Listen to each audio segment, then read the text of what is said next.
र प्रभुको वचनले हामीलाई यस्तो प्रकारले भन्दछ यहाँनिर, उहाँका आमा बुवा निस्तार चाडमा प्रतिवर्ष यरुसलेम जाने गर्थे। जब येशू 12 वर्षका हुनुभयो तब उहाँहरू चाडको रीतिअनुसार यरुसलेममा जानुभयो। चाडका दिन सिद्धिएपछि तिनीहरू फर्कँदा बालक येशू यरुसलेममै रहनुभयो। यो चाहिँ उहाँका आमा बुवाले थाहा पाएनन्।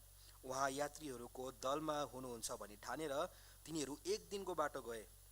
उहाँलाई तिनीहरूले नातेदार र चिनेजानाहरूका बीचमा खोजे, तर नभेटाउँदा तिनीहरू उहाँलाई खोज्दै फेरि यरुसलेममा फर्के। 3 दिनपछि तिनीहरूले उहाँलाई मन्दिरमा शिक्षकहरूका बीचमा बसेर तिनीहरूका कुरा सुन्दै तिनीहरूलाई प्रश्न गरिरहेका भेटाए। सुन्नेहरू सबै उहाँका समझ शक्ति र उहाँका उत्तरहरूमा छक्क पर्दथे। उहाँलाई देखेर उहाँका आमा बुवा चकित भए र उहाँकी आमाले भनिन्, छोरो, तिमीले हामीलाई यो के गरेको? हेर, तिम्रा बुबा र म हैरान भएर तिमीलाई खोजिरहेका थियौँ। उहाँले तिनीहरूलाई भन्नुभयो, तपाईहरूले मलाई किन खोज्नु भएको? के म आफ्ना पिताका घरमा हुनुपर्छ भन्ने तपाईहरूलाई थाहा थिएन? तर उहाँले तिनीहरूलाई भन्नुभएको कुरा तिनीहरूले बुझेनन्। तब उहाँ तिनीहरूसँग नासरत जानुभयो र तिनीहरूका आज्ञाकारी भई बस्नुभयो। उहाँकी आमाले यी सबै कुरा आफ्नो मनमा राखिन् अनि येशू बुद्धिमा, कदमा र परमेश्वर र मानिसहरूको अनुग्रहमा बढ्दै जानुभयो। आमेन। परमेश्वरको वचन पढाइनु सुनायौँ। हामी सबैजनाले आशिष दिउन्। तपाईँहरू बस्न सक्नुहुन्छ। आज पास्टर अङ्कुरले हाम्रो अगाडि वचन बाँड्नु हुँदैछ है। र यो फर्म यदि तपाईँले पाउनु भएको छैन भने यो सिट है, यसले चाहिँ तपाईँले वचन जे पनि सुन्नुहुन्छ त्यसको नोट्स लिनमा तपाईँलाई मद्दत गर्छ। यदि तपाईँले यसलाई पाउनु भएको छैन भने तपाईँले हात उठाउन सक्नुहुन्छ है। यो पनि हाम्रो टिमले तपाईँलाई दिन्छ। यसमा आजको खण्ड के हो है, वक्ता को हुनुहुन्छ, सर्मनमा के कुरा बताउँदैछ, तपाईँले के सिक्नुभयो र के लागू गर्न चाहनुहुन्छ, यो छ। यसमा पनि तपाईँले नोट्सहरू लिनुहोस् होला।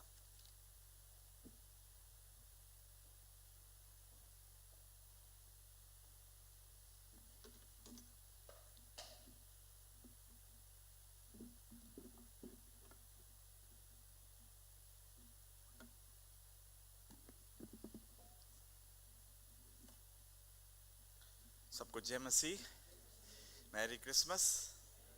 परमेश्वर आप सभी को आशीष दे, इस कलीसिया को आशीष दे जहां मुझे एक बार फिर से बोलने का मौका मिला ताकि मैं आपके बीच में परमेश्वर के संदेश को लेकर आ सकूं। क्रिसमस समाप्त नहीं हुआ है कि नहीं? क्यों? क्योंकि जो बालक पैदा हुआ था वो किस लिए हुआ था? ताकि आपको और मुझे जीवन दे सके, बहुत याद का जीवन। और यदि आज आप जीवित हैं और इस भवन में बैठे हैं तो इसका मतलब ये है कि प्रतिदिन हमारे लिए क्रिसमस के दिन के समान है कि नहीं?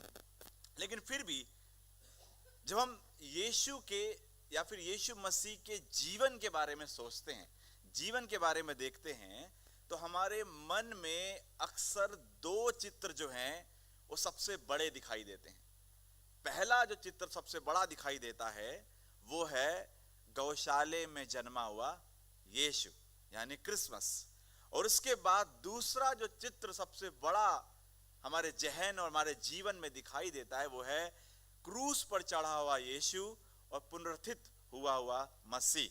ये 2 ऐसे बड़े चित्र हैं जो हमारे जीवनों में कलीसियाओं के अंदर दिखाई देते हैं। इसलिए आप देखिए कि जब भी क्रिसमस होता है कलीसियाओं की कुर्सी भरी रहती है कि नहीं? जो पूरे साल कलीसिया में नहीं होते हैं उन्हें भी पता होता है कि आज 25 तारीख और मुझे कलीसिया जाना है। उसी तरह से सेम जब प्रभु यीशु मसीह क्रूस पर चढ़ाया गया गुड फ्राइडे वाले दिन और ईस्टर वाले दिन भी वही हाल होता है। और उसके बाद कहानी बंद हो जाती है। लेकिन यहां लूका जो है हमें इन दोनों कहानियों के बीच में एक ऐसे पड़ाव पर, ऐसे पदों पर लेकर आता है जहां यीशु जो है उसका बालकपन और उसका किशोर अवस्था, उसकी जो झलक है, उसकी जो कहानी है हमें यहां पर दिखाई देती है। और इस छोटे से भाग में जो हमने 41 से लेकर 52 पद के बीच में पढ़ा, इस छोटे से भाग में लूका जो है हमें यह दिखाने की कोशिश करता है कि जो बालक है वो पूरी तरह से परमेश्वर है और पूरी तरह से मनुष्य भी है। जिसकी हम आराधना करते हैं सिर्फ वो परमेश्वर ही नहीं है, वो मनुष्य की तरह, आपकी और मेरी तरह दुख सुख में, आनंद में, गरीबी में, अमीरी में जिया। तो लूका जो है हमें इस कहानी पर लाकर खड़ा करता है, और इसलिए जो आज का जो शीर्षक इस कहानी का है वो हमें इस बात को दिखाता है कि एक अद्भुत बालक जो परमेश्वर है, एक अद्भुत बालक जो परमेश्वर है। क्यों मैंने इस बात को यहां पर कहा कि ये बालक जो है साधारण नहीं है। जिस बालक की चर्चा आपने पिछले पूरे महीने में सुनी थी, इवन शायद नवंबर से हम लोग क्रिसमस के संदेश को सुनते आ रहे हैं, और आज इस पूरे साल का दिसंबर का आखिरी रविवार है कि नहीं? तो क्यों मैंने इस बात को कहा कि ये साधारण नहीं है, ये अद्भुत है, ये परमेश्वर है। जो 12 साल का बालक है यहां है इस मंदिर में, वो परमेश्वर है, वो साधारण नहीं है। क्यों? क्योंकि इसकी चर्चा हम सुनते आए हैं। भविष्यवक्ताओं के माध्यम से हमने सुना कि यीशु ही क्या है? परमेश्वर है। यशायाह की पुस्तक में उसे कहा गया कि वो शांति का राजकुमार है, अनंत काल का पिता है कि नहीं? स्वर्गदूत ने मरियम से कहा कि जो बालक पैदा होने वाला है वो उद्धार करता है, वो जगत का, लोगों का, उनके पापों से क्या करेगा? उद्धार करेगा। वो परम पिता परमेश्वर का पुत्र है, वो पुत्र जो अनंत काल तक शासन करेगा, जिसके शासन का अंत नहीं होगा।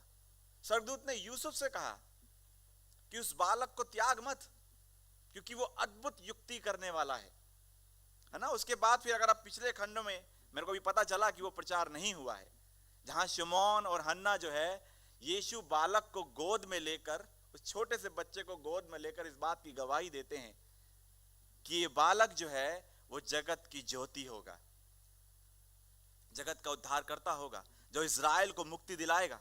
और वही बालक आज इस 12 साल की उम्र में, जहां जिस खंड में हम आज हैं, वहां पर अपने उद्देश्यों को अपने बारे में कहता हुआ दिखाई देता है, जिसको हम आगे देखेंगे। और यहां लूका हमें इसी की ओर लेकर जाता है। क्यों? क्योंकि ये बालक जो है जानता था कि वो कौन है, वो क्यों आया है, वह अपने स्वरूप और अपने आने के उद्देश्य को पूरी तरह से समझता था कि आखिर में वो कौन है।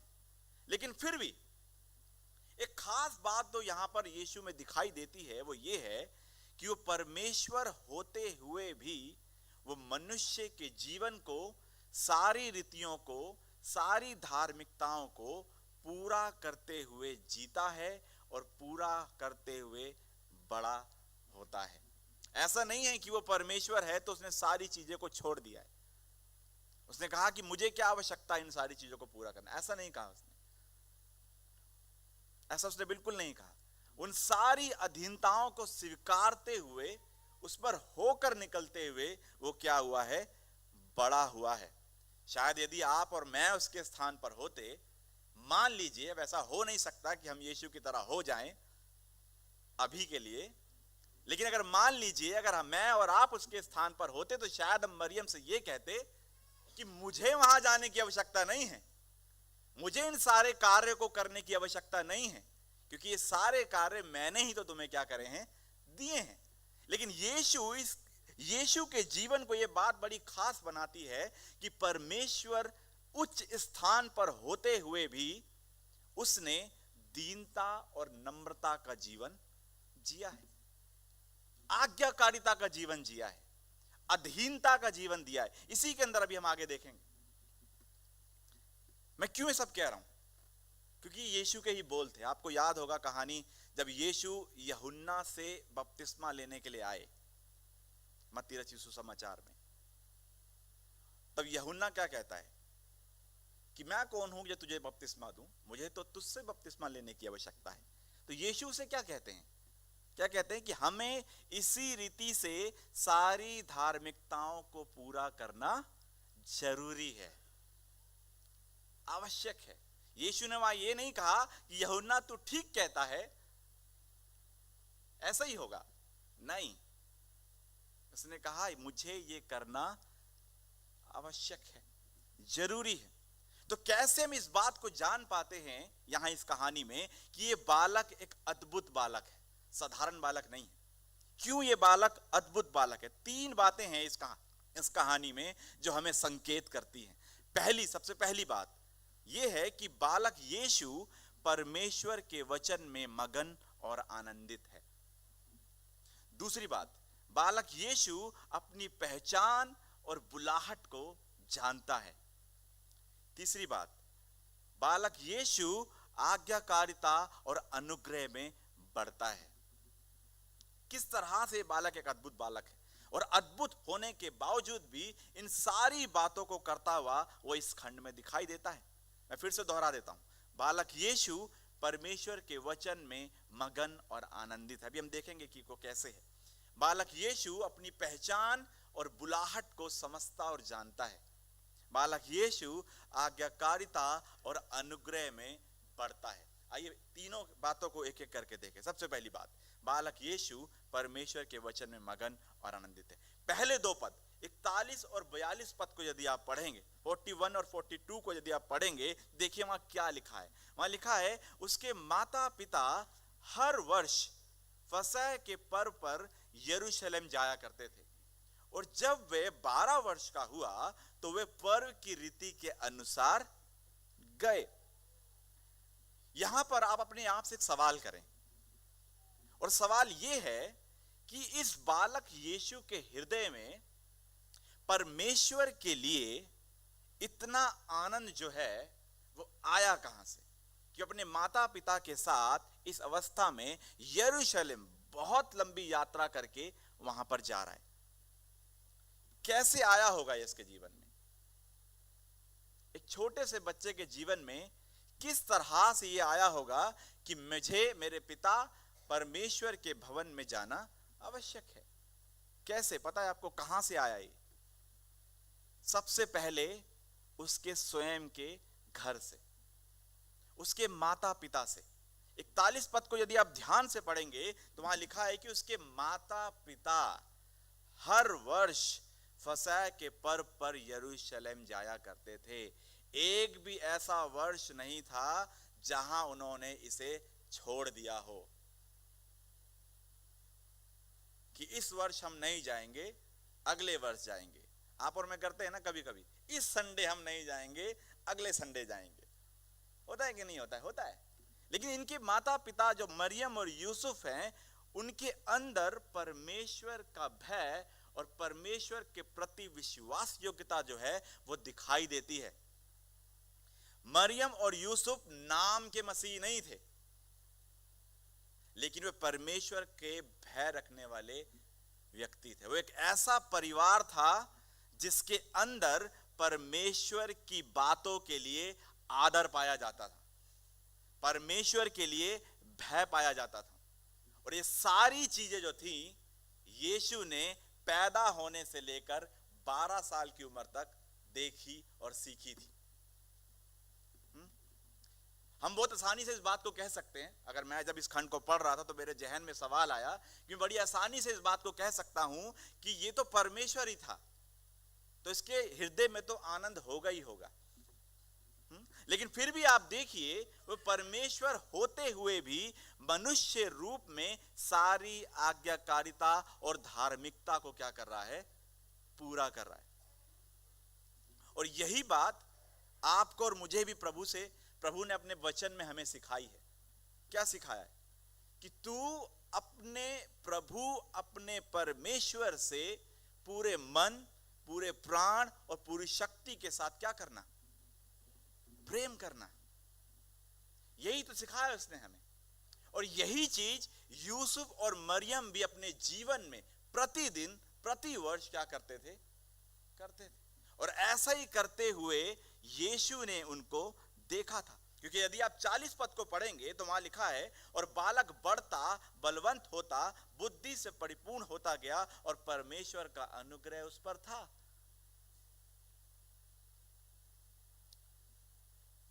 एक विश्वासी माता पिता होने के नाते, यह आप सभी के लिए एक सवाल है इस वचन में से, कि एक विश्वासी माता पिता होने के कारण क्या सिखाते हैं हम अपने बच्चों को? क्या सिखाते हैं हम? यूसुफ और मरियम ने अपने कर्तव्य को निभाया था। भले उनके पास जो बालक था वो सर्वशक्तिमान परमेश्वर था, लेकिन उसके बावजूद भी उन्होंने उन सारी चीजों को उसको दिखाया था। नहीं तो मरियम और यूसुफ आराम से बैठ जाते और कहते कि हमें करने की क्या आवश्यकता है, हमारे साथ तो खुदा है, हमारे साथ तो परमेश्वर है, हमें किसी भी चीज को पूरा करने, कौन जाए कलेसिया, कौन जाए चर्च, छोड़ो, हम तो कहां जाएंगे, सीधा परमेश्वर के राज्य में। लेकिन ऐसा नहीं है। इसीलिए सवाल आपके और मेरे सामने आता है कि एक विश्वासी माता पिता होने के कारण हम अपने बच्चों को क्या सिखाते हैं? एक बड़ा भाई होने के नाते अपने छोटे भाई को हम क्या सिखाते हैं? कहीं ये तो नहीं कि कलेसिया तो जाना, लेकिन किसी भी सेवा में हाथ मत डालना, सिर्फ जाना और सीधा घर आ जाना, कहीं ऐसा तो नहीं? कलेसिया तो जाना, लेकिन पहले सारे चीजों को पूरा कर लेना, उसके बाद जाकर सेवा में अपना पांव लगाना, अपना हाथ लगाना, कहीं ऐसा तो नहीं? कहीं ऐसा तो नहीं कि पहले यह सिखाते हैं कि अपने भविष्य की तैयारी करो, अपने भविष्य को सुरक्षित करो, उसके बाद परमेश्वर के भवन में जाओ? कहीं ऐसा तो नहीं? या फिर हम ये सिखाते हैं कि हम तो बुलाए गए इसलिए हैं कि हम परमेश्वर की सेवा करें, परमेश्वर के भवन में कहीं ना कहीं किसी ना किसी कार्य में अपने हाथ को बटाएं। हम तो बुलाए इसलिए गए कि परमेश्वर के घर में रहें, परमेश्वर के घर में जिएं। हम क्या करते हैं, हमें इसे बड़ी गंभीरता से देखने की आवश्यकता है, क्योंकि मरियम और यूसुफ ने अपने कार्य को विश्वास योग्यता से निभाया है। क्यों यीशु 12 वर्ष की उम्र में ही यरूशलेम फसह के पर्व में आए? क्यों? ये एक सवाल है। क्या वो पहले नहीं आ सकते थे? क्यों 12 वर्ष के उम्र में ही वो अपने माता पिता के साथ मंदिर में आए हैं? और यहां उसने लिखा है, फसह के पर्व के बारे में आप सभी जानते होंगे, कई बार हमने प्रचार में सुना भी होगा, गुड फ्राइडे के दिन भी हम इसके बारे में सुनते हैं। ये क्या है फसह का पर्व? फसह का पर्व जो है, जब इजरायली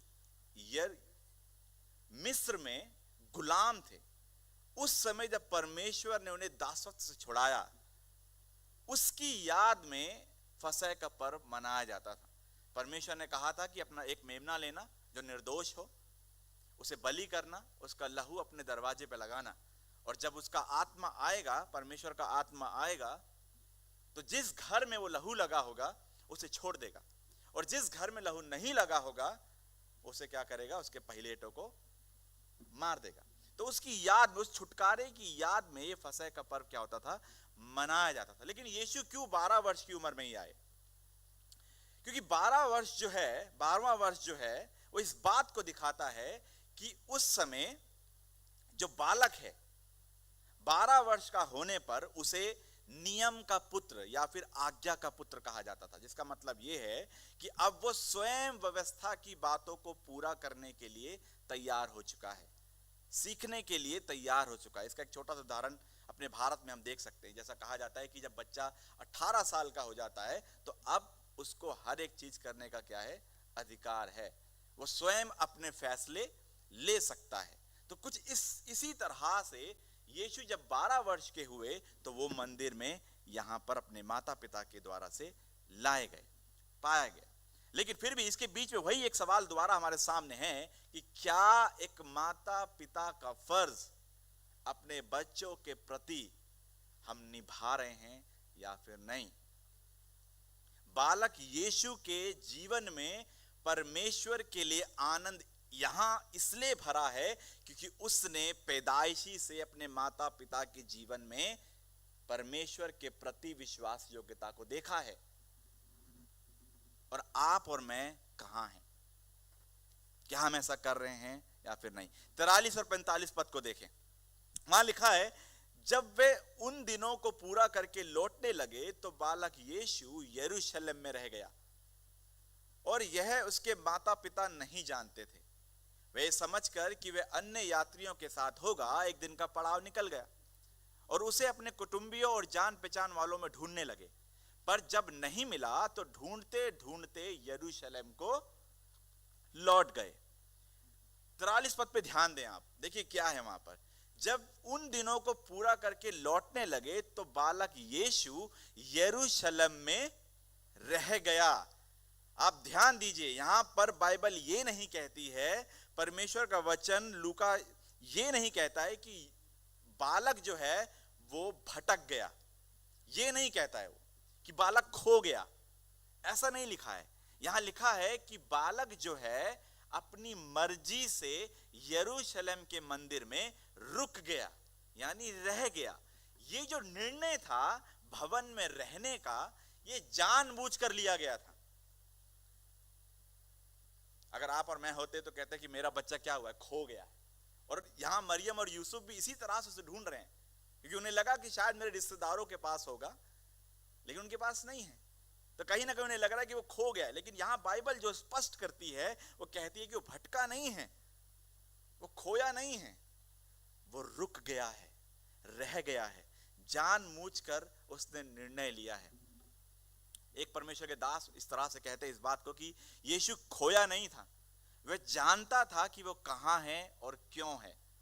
वो ठीक वहीं था जहां उसे होना चाहिए था, वो ठीक वहीं था जहां उसे होना चाहिए था।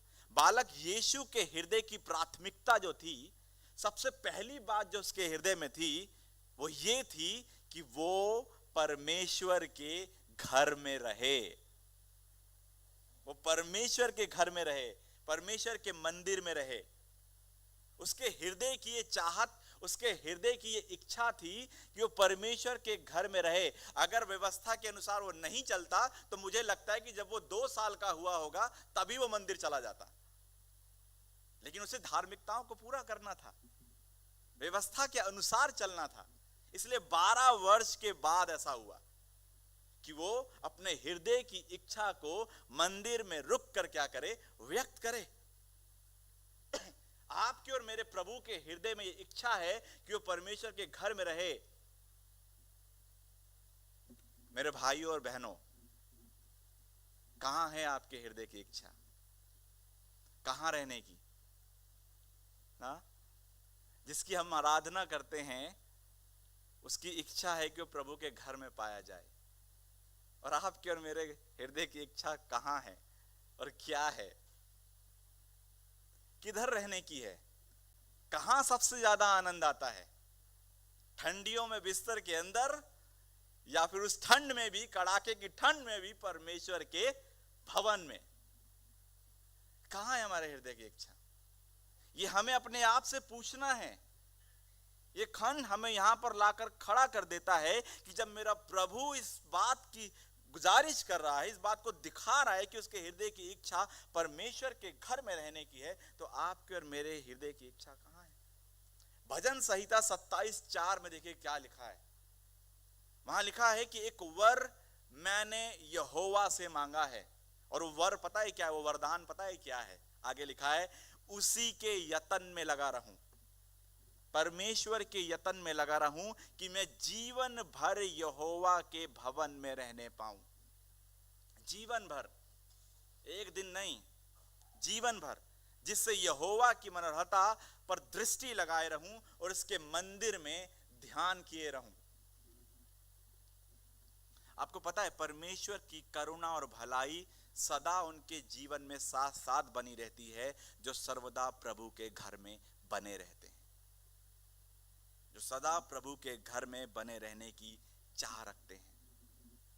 उनके साथ सदा परमेश्वर की सर्वदा भलाई और करुणा बनी रहती है। तो इसलिए सवाल बड़ी आसानी से हमारे सामने आ जाता है कि आज आपका और हृदय किधर रहने का है? क्या हम कलीसिया में बैठ के भी कलीसिया में नहीं हैं, या फिर हम कलीसिया में बैठ के परमेश्वर के साथ हैं? हम कहां हैं? 45 और 46 पद में देखिए, वहां लिखा है कि पर जब नहीं मिला तो ढूंढते ढूंढते यरूशलेम को फिर लौट गए, और 3 दिन के बाद उन्होंने उसे मंदिर में उपदेशकों के बीच में बैठे उनकी सुनते और उनसे प्रश्न करते हुए पाया। 3 दिनों के बाद यीशु कहां पाए गए? बाजारों में पाए नहीं गए, खेल के मैदान में नहीं पाया गया, वो रिश्तेदारों के घर में नहीं पाया गया। कहां पाया गया?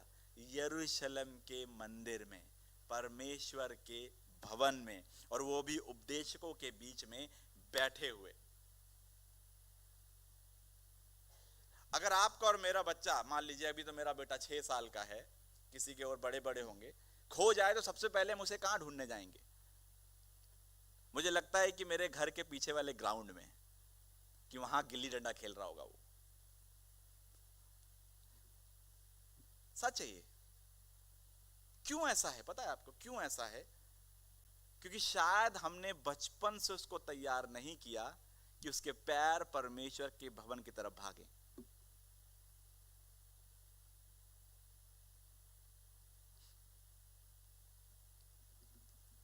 है कि नहीं? हम कहां ढूंढते? उसके माता पिता ढूंढते ढूंढते कहां पहुंच गए? परमेश्वर के मंदिर में। और जैसे ही पहुंचे उन्हें वहां मिला। एक और प्रश्न अपने आप से करें, व्यक्तिगत प्रश्न आपके और मेरे लिए। प्रश्न ये है कि जब हमें खोजा जाए तो हम कहां मिलेंगे? लोग हमें कहां पाएंगे? ये बहुत बड़ा सवाल है आपके और मेरे लिए कि हम किस स्थान पर पाए जाएंगे। अगर कोई रविवार के दिन हमसे पूछे या हमारे बारे में किसी से पूछे कि चलिए आज उस व्यक्ति से मिलने चलते हैं, तो वो क्या कहेगा? कि हाँ ठीक है चलो, घर में क्या हो रहा होगा? सो रहा होगा। या फिर वो ये कहेगा कि नहीं नहीं नहीं, आज नहीं जाना, क्योंकि आज रविवार है, और रविवार वो कहां पाया जाएगा? परमेश्वर के भवन में। क्या कहते हैं लोग आपके विषय में? कि नहीं आज नहीं मिलना, क्योंकि आज आप मिल ही नहीं सकते उसे। क्यों? क्योंकि वो आज किसी भी हालत में प्रभु के भवन में बैठा होगा, प्रभु के भवन में पाया जाएगा। आप उसे और कहीं नहीं ढूंढ सकते। 12 से लेकर 1:30 के बीच में वो कहां होगा? नेपाली की चर्च में होगा, इसी कलीसिया में होगा। अगर मिलना है तो यहां जाए। क्या ऐसा कहते हैं लोग आपके बारे में? अगर ऐसा कहते हैं तो आप सही रीति पर हैं, और अगर ये कहते हैं कि नहीं नहीं नहीं वो कहीं और होगा, तो फिर आप सही रीति पे नहीं है, सही जगह नहीं है। क्योंकि हमें बुलाया परमेश्वर ने इसलिए कि मैं उसके भवन में आने का यत्न करूं। इसलिए बहुत जरूरी है कि इस बात को जाने कि लोग हमें कहां पाते हैं, परमेश्वर की उपस्थिति में या फिर संसार की गतिविधियों में। कहां? देखिए आगे, 3 दिन बाद जब यीशु मंदिर में पाए गए तो वो क्या कर रहे थे? एक 12 वर्ष का बालक उपदेशों के बीच में बैठे उनकी सुनते और उनसे प्रश्न करता पाया जाता है। यहां सबसे बड़ी बात है, देखिए आप, यीशु जो महान है, परमेश्वर और अद्भुत है, वो देखिए क्या कर रहे हैं यहां पर। जब उसके माता पिता ने शिक्षकों के बीच में उसे बैठे हुए पाया, तो सबसे पहली बात वो क्या कर रहा है पता है आपको? यहां वो उनकी सुन रहा है, सुन रहा है उनकी। 46 पद में देखिए, और 3 दिन के बाद उन्होंने उसे मंदिर के उपदेशकों के बीच में बैठे उनकी सुनते और उनसे प्रश्न करते हुए पाया। सबसे पहला क्या काम कर रहा है? वो सुन रहा है। परमेश्वर होते हुए भी बुद्धिमान परमेश्वर है वो, जिसने सृष्टि को बनाया है। उसके आगे वो उपदेशक कुछ भी नहीं है, उनकी वो बैठ के सुन रहा है। आपको और मुझे भी सुनने के लिए बोला गया है, पता है आपको? याकूब की पत्री 1 अध्याय के 19 पद में कहता है, सुनने में तत्पर रहो, अपने अगुवों की सुनो। क्योंकि सुनना जो है वो नम्रता को दिखाता है, दीनता को दिखाता है। नहीं तो यीशु उन उपदेशकों के बीच में बैठे हुए ये कहता कि तुम मुझसे, मेरे सामने क्या बातें कर रहे हो? मैं परमेश्वर, मैं हूं जो आ गया हूं। उसने ऐसा नहीं कहा है। वो उनकी सुन रहा है, और सुनने के साथ क्या कर रहा है? देखिए दूसरे सवाल, वो उनसे प्रश्न कर रहा है, उनसे पूछ रहा है। और ऐसे प्रश्न जिसने शिक्षकों को चकित कर दिया है, आश्चर्यचकित, घुमा दिया है कि 12 साल का लड़का, 12 साल का बालक इस तरह के प्रश्न पूछ रहा है। और आप देखिए कि क्यों ये एक अद्भुत बालक है, क्यों ये परमेश्वर है। पता है आपको क्यों परमेश्वर है? क्योंकि यही सेम स्वभाव जो है यीशु मसीह का, जो 12 साल की उम्र में है, वो आप उसका 30 साल की उम्र में भी देखते हैं। कैसे? क्योंकि यही सवाल, ऐसे ही प्रश्न एक दिन वो फिर से इन्हीं शिक्षकों से पूछेगा और उनका उत्तर किसी के पास नहीं होगा सिवाय प्रभु यीशु मसीह के। जब आप सुसमाचारों को पढ़ते हैं तो आपने पाया होगा कि प्रभु यीशु मसीह अपनी सेवकाइयों के दौरान शास्त्रियों, फरीसियों से, सदूकियों से तरह तरह के सवाल पूछते थे और किसी के पास भी उत्तर नहीं होता था सिवाय प्रभु यीशु मसीह के, है ना।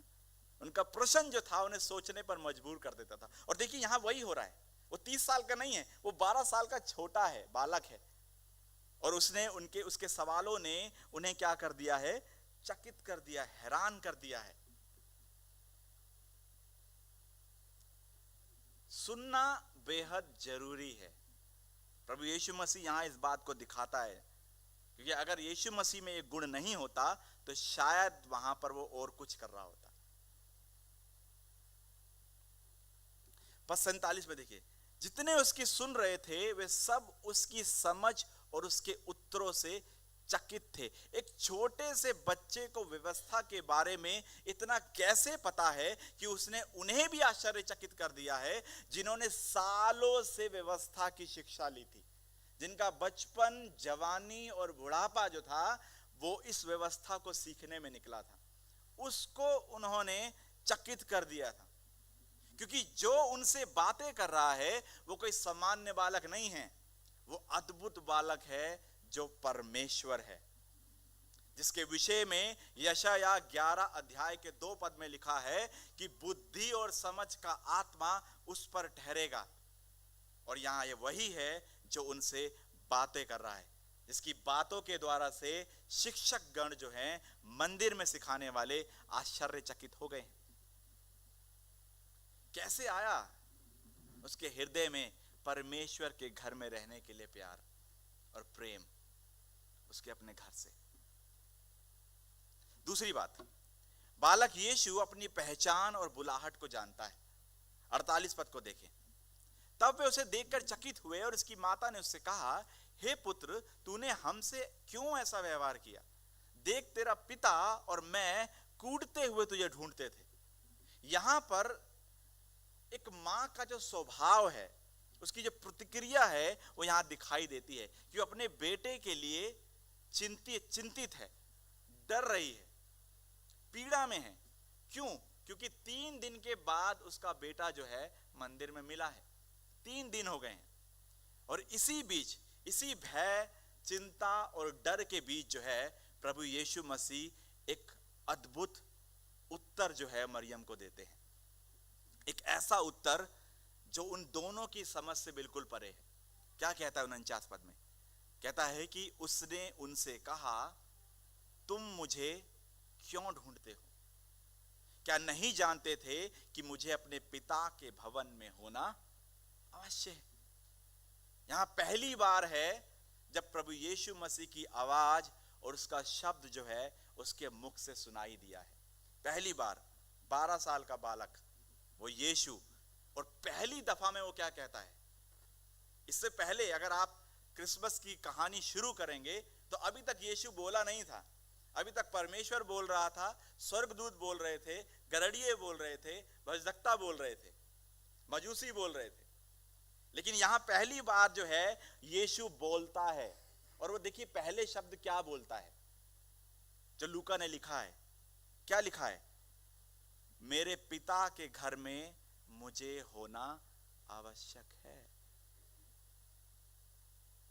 ये जरूरी है कि मैं मेरे पिता के घर में रहूं। यहां इस बात को देखिए, वो यूसुफ को अपना पिता नहीं कहता है जो उसके लिए चिंतित है, उसे ढूंढ रहे 3 दिन से। यीशु इस बात को दिखाता है कि मेरा पिता वो परमेश्वर है जिसने मुझे क्या करा है? भेजा है। अब देखिए 2 महत्वपूर्ण प्रश्न जो हैं 49 पद में यीशु उनसे पूछते हैं। सबसे पहला प्रश्न जो उनसे पूछा गया वो ये था कि तुम मुझे क्यों ढूंढते हो? जिसका अर्थ ये है, यीशु ये कहना चाह रहा है कि क्या तुम मेरी पहचान भूल गए हो? क्या तुम मेरी प्राथमिकता नहीं जानते कि मुझे कहां होना चाहिए? या फिर तुम ये नहीं जानते कि मेरे बारे में क्या कहा गया था? उसके बाद देखिए दूसरा सवाल क्या करता है, कहता है क्या तुम नहीं जानते थे? मरियम और यूसुफ, क्या तुम्हें नहीं पता था, क्या तुम नहीं जानते थे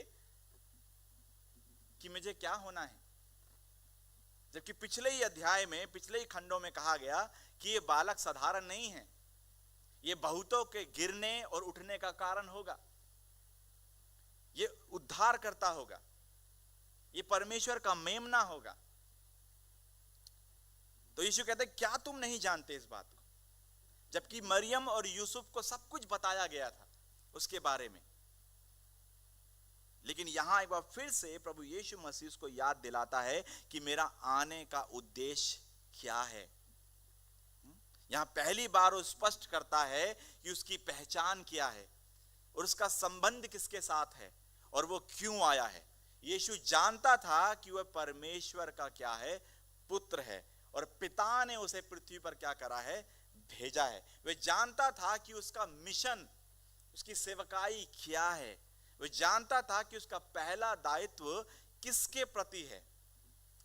बालक यीशु अपनी पहचान और अपनी बुलाहट को जानता है। यीशु जानते हैं कि वो परमेश्वर पिता की इच्छा को पूरा करने के लिए आए हैं। वो जानते हैं इस बात को। आप देखिए ये बड़ा ही सुंदर है। यहां पर सुंदर ये है कि इस समय फसह का पर्व चल रहा है और प्रभु यीशु मसीह यहां मौजूद हैं।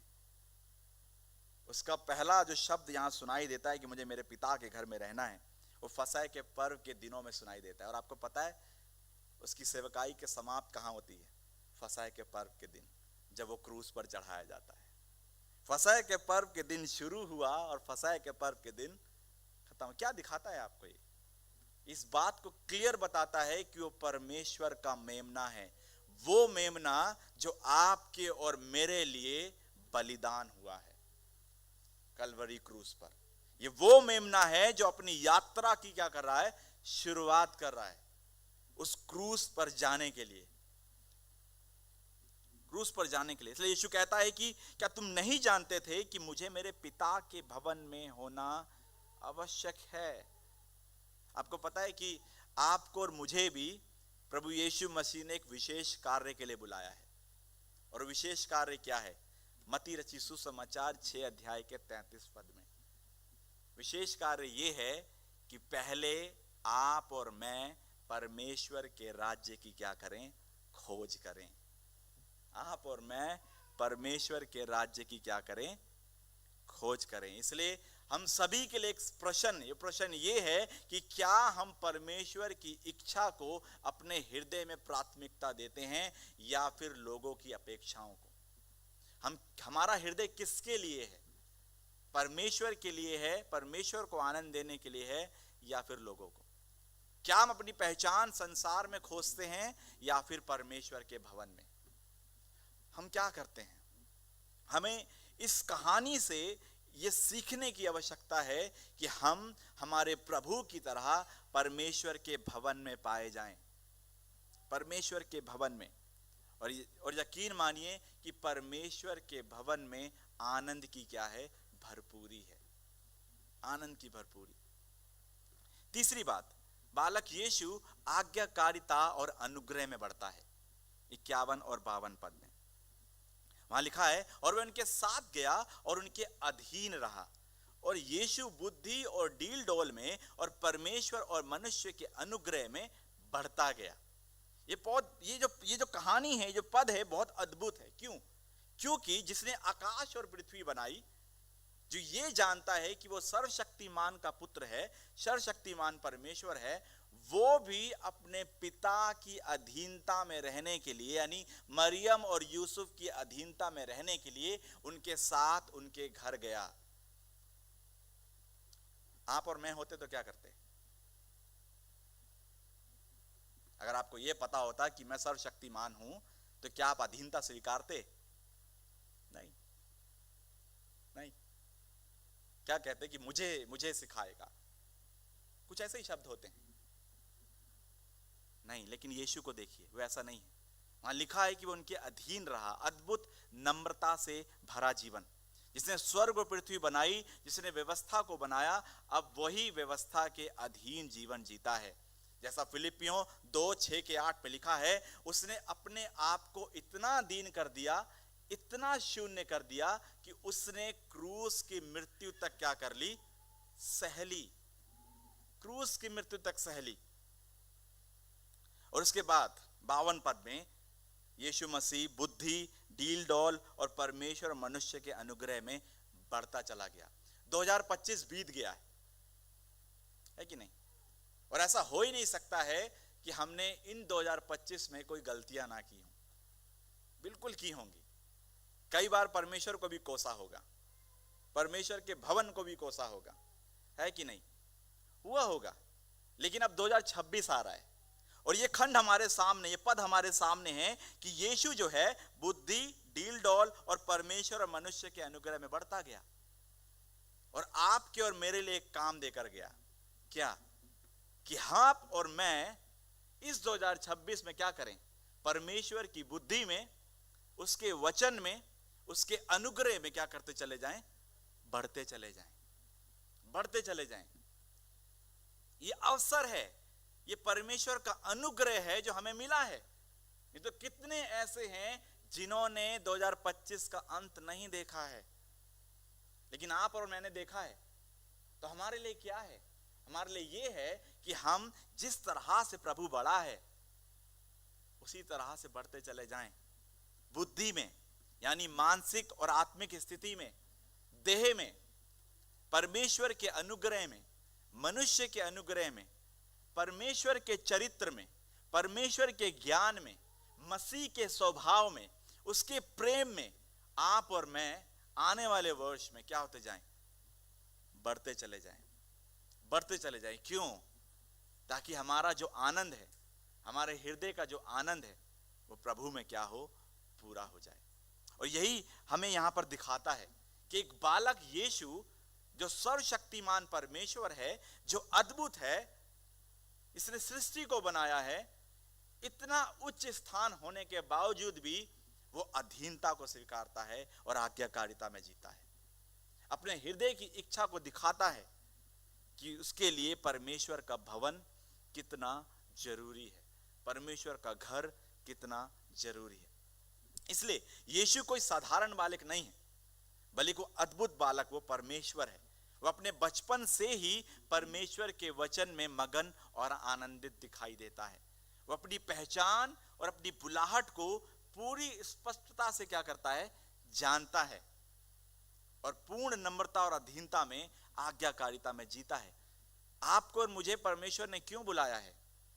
क्यों? मत्ती 28 में प्रभु यीशु मसीह यही कहता है कि जाओ और सुसमाचार सुनाओ। इसीलिए हम बुलाए गए हैं। तो ये जरूरी है कि अपनी बुलाहट को हम क्या करें? पहचानें और हमारे जीवन में परमेश्वर का आनंद बना रहे। परमेश्वर की इच्छा आपके और मेरे हृदय में सबसे बड़ी प्राथमिकता होनी चाहिए। सबसे पहले परमेश्वर की इच्छा और उसकी आज्ञाकारिता हमारे जीवन में प्रथम होनी चाहिए। और यहां वही बालक हमें ऐसा करता हुआ दिखाई देता है। तो 2026 में हम क्या निर्णय लेने जा रहे हैं, हमें इस पर विचार करने की आवश्यकता है कि जिस तरह से यीशु यहां बढ़ता दिखाई देता है, हम भी प्रभु में बढ़ते और फलवंत होते जाएं। प्रभु आपको आशीष दे। आइए हम प्रार्थना करें। प्रभु, आप महान और सर्वशक्तिमान परमेश्वर हैं। हम आपका धन्यवाद करते हैं कि जिस बातों को आज हमने देखा है, वो बातें प्रभु हमारे हृदय में बनी रहें। जब आप ये कहते हैं कि आपको आपके पिता के भवन में होना अवश्य था, इसलिए प्रभु हम आपके सामने इस बात को बैठकर कहते हैं प्रभु कि होने दे परमेश्वर कि मेरे हृदय की इच्छा ये रहे कि मैं तेरे भवन में सदा और सर्वदा पाया जाऊं। हमारे हृदय की इच्छा ये रहे कि हम तेरे भवन में सर्वदा और सदा पाए जाएं। सिर्फ बैठे हुए नहीं परमेश्वर, वरन तेरे कार्य को करते हुए, तेरी महिमा करते हुए, तेरी प्रशंसा करते हुए। हमारे बच्चे, हमारे भाई, हमारी बहनें तुझ में बढ़े पिता परमेश्वर, तेरे जैसे बने परमेश्वर पिता। और जब हम आने वाले नए वर्ष को देख रहे हैं तो प्रभु आप होने दें कि हम तेरी तरह तुझ में और सिर्फ तुझ ही में प्रभु जी बढ़ते चले जाएं। हम धन्यवाद देते हैं इस वचन के लिए, धन्यवाद देते हैं नेपाली कलेसिया के लिए, धन्यवाद देते हैं पास्टर रूबेन के लिए प्रभु जी, धन्यवाद देते हैं यहाँ की लीडरशिप टीम के लिए प्रभु जी, धन्यवाद देते हैं प्रभु आप सबको संभालें और सबके साथ हों। प्रभु यीशु मसीह के नाम प्रार्थना मांगते हैं, आमीन। सबको जय मसीह।